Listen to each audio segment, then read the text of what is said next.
السلام علیکم.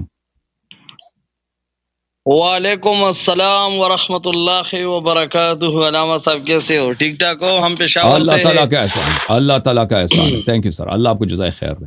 اور ٹھیک ٹھاک ہو؟ ماشاء اللہ. ہم آپ کے پروگرام میں بہت دیکھتا ہے، بہت اچھے باتیں کرتے ہو، بلکہ سچ بولتے ہو، حق بات کرتے ہو. ہم ہمیشہ آپ کے ساتھ ہیں. اور انشاءاللہ ہماری ایک موضوع تھا، اس کے بارے میں معلومات کرنا ہے آپ کے ساتھ. جی جی بولیں. اچھا، یہ نبی کریم صلی اللہ علیہ وسلم جس کا مثال سے اس کے ساتھ عمر اور ابو بکر صدیق، اس میں تینوں قبریں ہیں نا. اس کا جنازے کے بارے میں، اس کے تاریخ کے بارے میں کچھ پتہ آپ کو؟ کوئی حدیث وغیرہ کچھ تو نبی ہے صلی اس کے اللہ بارے علیہ میں؟ وآلہ وسلم جہاں دفن ہے یہ کوئی قبرستان نہیں ہے. نبی صلی اللہ علیہ وآلہ وسلم اپنے اچھا گھر میں دفن ہے. ان کا اپنا ذاتی جو مکان ہے، اچھا ہاں پراپرٹی ہے، اس میں اچھا دفن جی. ہے. اچھا ابو بکر اگر اچھا یہ قبرستان ہوتا نا تو کوئی جواز بنتا کہ بھئی ابو بکر عمر وہاں پہ دفن ہو گئے. تو یہ کیوں نبی اچھا صلی اللہ اس علیہ کا وسلم سن لو نا بھائی پٹھان بھائی، جی جی اس کا یہ نبی صلی جنازہ اللہ علیہ وآلہ وسلم کے ساتھ دفن ہوئے ہیں. اس کے پیغمبر نے کوئی وصیت کیا تھا؟ کوئی وصیت نہیں ہے. آپ دکھا دیں جی کتب تاریخ میں کہ نبی صلی اللہ علیہ وآلہ وسلم نے کہا ہو کہ میرے ساتھ ابو بکر کو دفن کرو یا عمر کو. کوئی وصیت نہیں ہے. تو بھائی جن لوگوں نے سب جی کچھ جی جی غصب کیا تو نبی صلی اللہ علیہ وسلم کے گھر پہ بھی غصب کیا، ان کے قبر پہ بھی غصب کیا نا. تو یہ بھی ایک ظلم ہے جی جی. کہ آپ اور اپنے مردے کو کسی کے گھر میں آ کے اس کی جی اجازت جی کے بغیر اچھا. دفن کر دیں. لیکن زیادہ یہ ہمارے دیوبند والے لوگ یہ زیادہ علی کا فضائل جو ہے وہ زیادہ بیان نہیں کرتا ہے.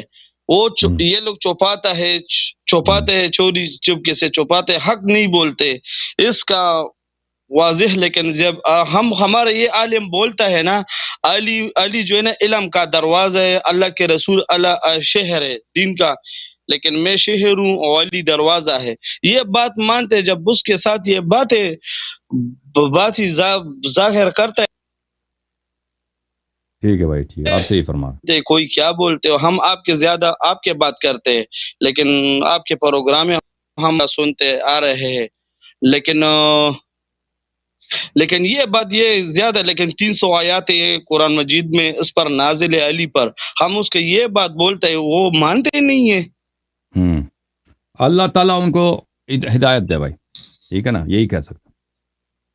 اچھا، اور دوسری سوال یہی ہے نا، یہ نبی کریم صلی اللہ علیہ وسلم 1400 سال پہلے جب ہم مسلمان آ رہے ہیں نا ادھر سے، لیکن آپ لوگ جو نماز پڑھتے ہو نا اس میں ایک گول پتھر ہے، کربلا ایک گول پتھر ہے، مٹی پہ ہم سجدہ کرتے ہیں، ٹھیک ہے نا. اس کے لیکن ادھر سے جب نماز آ رہے وہ الگ ہے، اور ادھر سے جب آپ لوگ نماز پڑھتے ہو نا بغیر خاتوں سے اس جیسے پتھر گول پتھر ہے اس پر آپ لوگ سجدہ رکھتے، اس کا مقصد کیا ہے؟ اس کا مقصد یہ ہے کہ ہم اہل بیت علیہ الصلوۃ والسلام نے فرمایا ہے، اور رسول اللہ صلی اللہ علیہ وسلم نے فرمایا، جعلت لی الارض مسجدا وطہورا. اللہ تعالیٰ نے میرے لیے زمین کو محل سجود قرار دیا ہے. تو محل سجود کیا؟ یہ بخاری کی روایت اچھا ہے. محل سجود کیا ہے؟ زمین ہے. زمین میں کیا ہوتا ہے؟ یا مٹی ہے، یا خاک ہے، یا پتھر ہے، یا ریتی ہے. اور بخاری کی روایت آپ دیکھ لینا، جعلت لی الارض مسجدا وطہورا. اچھا، اس میں یہ محل سجود جو ہے کیا ہے؟ زمین ہے. بخاری کی روایت آپ کو دکھا دیں، کوئی بات نہیں، دکھا دیتے ہیں.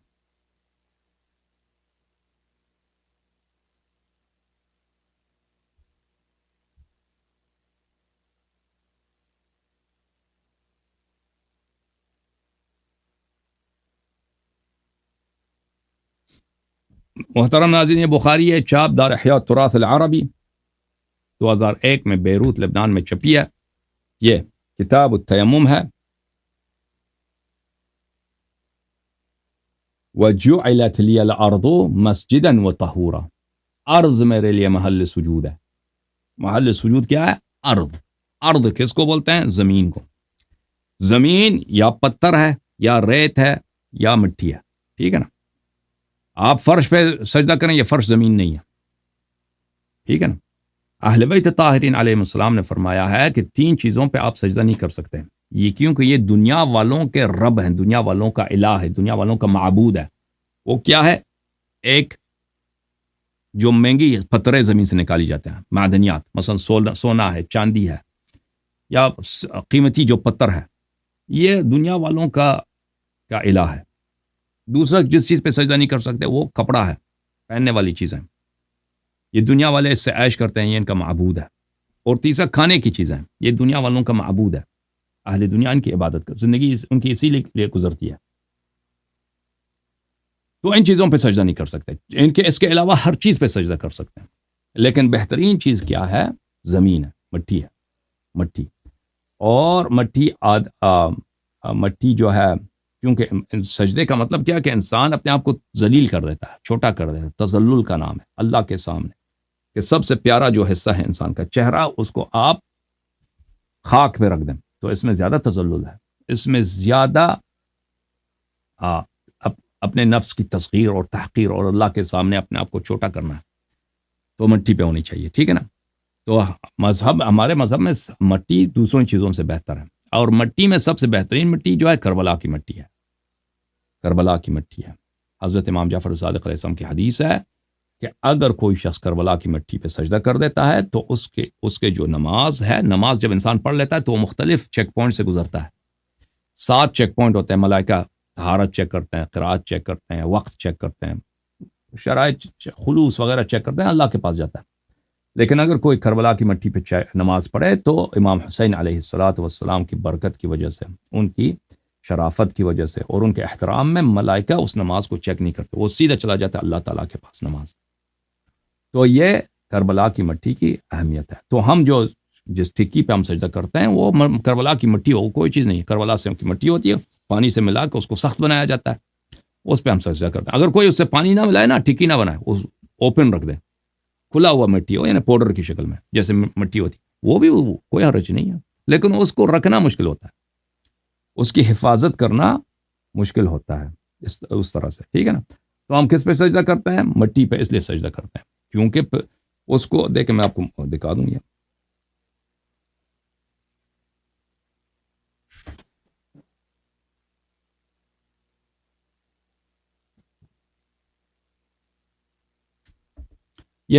یہ ہے کربلا کی مٹی، ٹھیک ہے نا؟ یہ میرے ہاتھ میں ہے، اس پہ ہم سجدہ کرتے ہیں، یہ مٹی ہے، ٹھیک ہے نا؟ یہ مٹی ہے، اس پہ اب یہ مختلف انداز میں ہوتا ہے، گول ہوتا ہے یا مستطیل ہوتا ہے، ریکٹینگولر ہوتا ہے، سرکولر ہوتا ہے، اس سے فرق نہیں پڑتا، اس پہ سجدہ کرتے ہیں۔ یہ مٹی ہے، اس کو پانی سے ملا کے اس کو سخت کیا جاتا ہے تاکہ اس کی حفاظت کرنا، رکھنا آسان ہو۔ وَإِلَّا اگر کوئی تھیلے میں آ کے رکھ دے نا، مٹی، کربلا کی مٹی لا دے تھیلے میں، اس کو اپنی جانماز پہ رکھ دے، اس پہ سجدہ کیا، کوئی مشکل نہیں ہے، لیکن اس کو حفاظت کرنا اس کا مشکل ہوتا ہے۔ اوکے میرے بھائی پٹھان بھائی، اللہ آپ کو جزائے خیر دے، اللہ آپ کو سلامتی دے، اور مزید ایک بات اور جی، ہاں ہلو جی، جی، ہلو ہاں علامہ صاحب، السلام ہاں، علیکم۔ یہ بات وعلیکم میں آپ السلام سے کر رہا تھا، ایک اور جی۔ سوال ہے میرا ذہن میں آتا ہے، لیکن سوال تو آتا رہے گا ہم نا، بولتے ہیں نا آپ لوگ۔ سوال تو آتا رہے گا، وہ تو ختم نہیں ہوگا نا کبھی، وہ تو آتا رہے گا، میں اس کا بھی جواب اچھا دوں، جی، پھر اس کے بعد بھی ایک اور آ یہ جائے گا، حضرت کافی ہے نا؟ امام حسین، حسن حسین، امام حسین یہ جنت کے حقدار ہے، جنت کے حقدار ہے، ہم سب مانتے ہیں، تو وہ تو جنت میں ہے نا جی، وہ تو جنت میں ہے، لیکن تم لوگ یہ ماتم کیوں کرتے ہو؟ لیکن کیونکہ ہم رسول کو پاک پتہ ہے، صلی اللہ لیکن علیہ آپ وسلم لوگوں کی کو پتہ سنت ہے، ہے، رسول تو وہ پاک تو صلی اللہ علیہ جہنمی وسلم نہیں کی ہے۔ سنت ہے، رسول پاک صلی اللہ علیہ وسلم کو بھی پتا تھا کہ وہ جنت جائیں گے، امام حسین علیہ السلام جنت جائیں گے، رسول پاک صلی اللہ علیہ وسلم نے چیخ مار کے رویا امام حسین علیہ السلام کی مصیبت پر، وہ آپ کی کتابوں میں ثابت ہے، میں نے آپ کو دکھایا تھا آپ کی کتابوں سے، محرم سے پہلے۔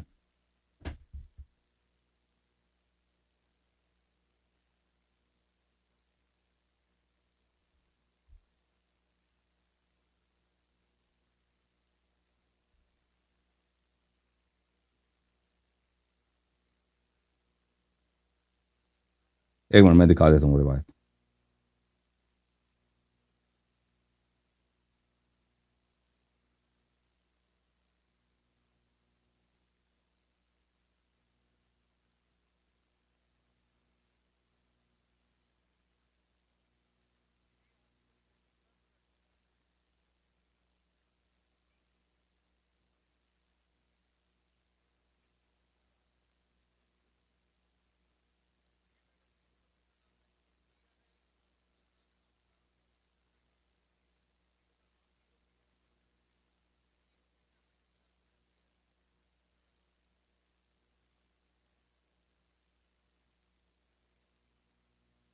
ان لوگوں نے اپنا نام اہل سنت رکھا ہوا ہے، اور سنت رسول صلی اللہ علیہ وسلم ہم بجا لیتے ہیں، اعتراض کرتے ہیں کہ تو جنت میں، تم کیوں روتے ہو؟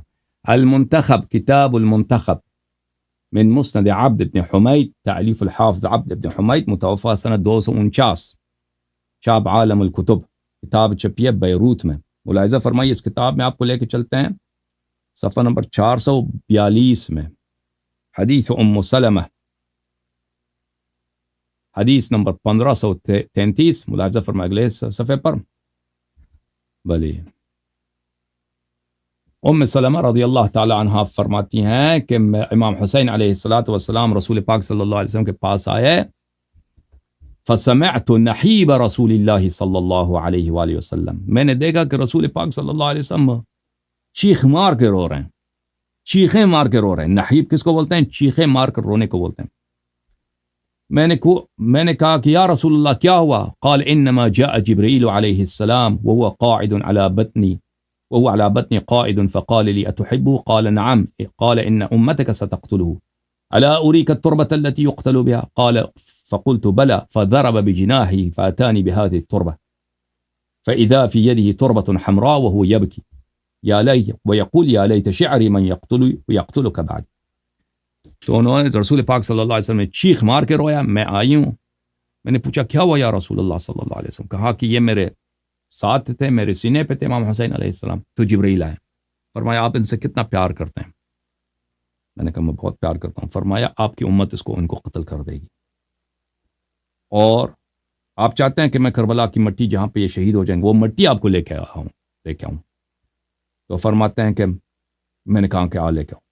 رسول پاک صلی اللہ علیہ وسلم، وہ مٹی ان کے ہاتھ میں، جبرائیل لے کے آئے۔ ام سلمہ رضی اللہ تعالیٰ عنہ فرماتی ہیں کہ وہ رسول پاک صلی اللہ علیہ وسلم کے ہاتھ میں تو وہ مٹی، وہ پیغمبر چیخ مار کے رو رہے ہیں اور کہتے جا رہے ہیں لیت شعری من یقتلک بعدی، کاش مجھے، آپ کو کون، میرے بیٹے، میرے فرزند، میرے نورعین، وہ کون ہے جو آپ کے قاتل ہیں میرے بعد؟ رسول پاک صلی اللہ علیہ وسلم، یہ نوحہ ہے پیغمبر کا، یہ نوحہ ہے، یہ جملے نوحے کے ہیں، اور اس کے علاوہ بھی بہت سارے روایات ہیں، ٹھیک ہے نا۔ ہمارے لیے یہ سوالات جو ہے نا، اس طرح کے سوال کرنا ایک غمزدہ سے، کیونکہ ہمیں اہل بیت علیہ السلام سے محبت ہے، اور تم لوگ محبت کا ادعا کرتے ہو اور پھر ہم سے یہ سوال کرتے ہو کہ تم کیوں روتے ہو اہل بیت علیہ السلام کے غم میں، ماتم میں، رسول صلی اللہ علیہ وسلم کے نور عین کے مصائب میں کیوں روتے ہو؟ تو بھائی اگر کوئی کرسچن نصارہ پوچھے نا تو ہمیں عیب نہیں ہے اس بات میں، ہمیں کوئی اتنا درد نہیں ہو۔ جب آپ لوگ پوچھتے ہو تو ہمیں درد ہوتا ہے۔ یہود ہم سے پوچھے تو درد نہیں ہوتا، کیونکہ یہودیوں نے امام حسین علیہ السلام کو قتل نہیں کیا، اور یہودی رسول پاک صلی اللہ علیہ وسلم کی سنت کا ادعا نہیں کرتے، وہ پوچھ سکتے ہیں۔ آپ لوگ رسول اللہ صلی اللہ علیہ وسلم کی سنت کا ادعا بھی کرتے ہو، اہل بیت طاہرین علیہم الصلوۃ والسلام کے دشمنوں کو رضی اللہ بھی کہتے ہو، اور پھر ہم سے آ کے پوچھتے ہو کہ تم کیوں روتے ہو آل رسول علیہم السلام پر؟